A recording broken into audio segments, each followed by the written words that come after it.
Your life started very far away from boardrooms. Could you help us understand a little bit about your childhood and early life? Sure. First, thank you for having me on your show. It's a delight to talk to you. I come originally from Kerala, but my parents immigrated to Chennai, which was the Singapore of those days, in the 60s. Okay. So my dad studied at Madras Christian College, married, and I was born in 67. And my childhood was in Chennai. So I grew up there. I studied at Don Bosco in my school, Loyola College for my graduation in economics. And then I did my post-graduation in personal management from the Madras School of Social Work under the Madras University.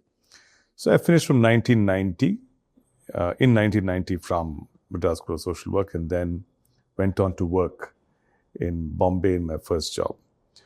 At Chennai, I had a younger sister, Sharon. She lives in Bangalore. So we were a tight family of 4 people, middle-class family. My dad used to work with a then company called Dunlop, which was a tire manufacturing company, and which used to do fairly well till the mid-80s, and then it got bought over and it went to seed. So he worked in one company all his life. He had one boss. He had one house, one car, one wife, right through.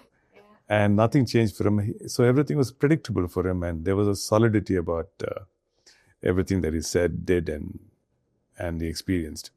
My mom was a housewife, but she was sort of the center of things for us, for both of us, for my sister and myself. So that's sort of the background of where we grew. I grew up in a place called Ananagar, which was a suburb of Chennai in those days. But now it's increasingly Madras those days, yeah. And now it's increasingly part of the mainstream city itself. Yes. And from such a stable upbringing, Mumbai itself would have been a culture shock for you. How was the Mumbai experience? Mumbai was different, very different from Chennai. It was a big surprise, but I wanted it. Oh, you wanted it? It was a conscious choice I took to be there. I had an option between working in the Murugappa Group and Godrej in Chennai, in Bombay, both of which are good organizations with credible backgrounds.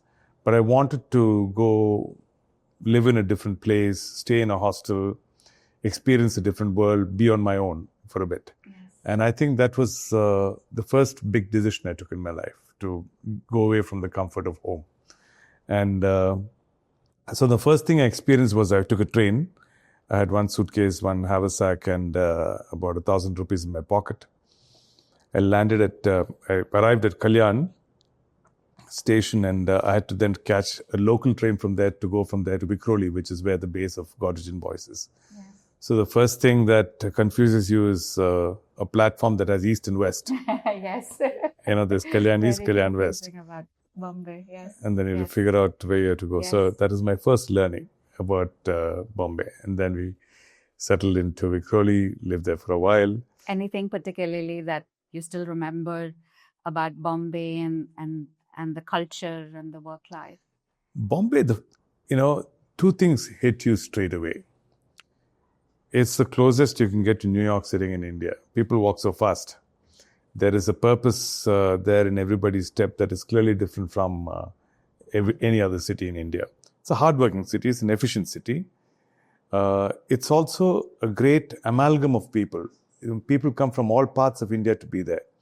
There are Tamilians, there are Malayalis, there are Gujaratis. It's a melting pot. So you get to see so many different people. And on a side note, what tested me first was to remember names, because I was meeting so many Maharashtrians for the first time, so many Gujaratis for the first time. So I had to remember a whole new set of names which fitted into a vocabulary that never existed for me, Sure. So it was great fun to get into Bombay, understand the city. And you got your idli and dosas, and because Mumbai has that diversity of food, but at that time, I don't know how it was. And that's the thing about Mumbai, For 5 rupees, you can get a good idli. For 500 rupees, you can get a very good idli. But you still can get what you want at the price point at which you can afford. It's a working man's city.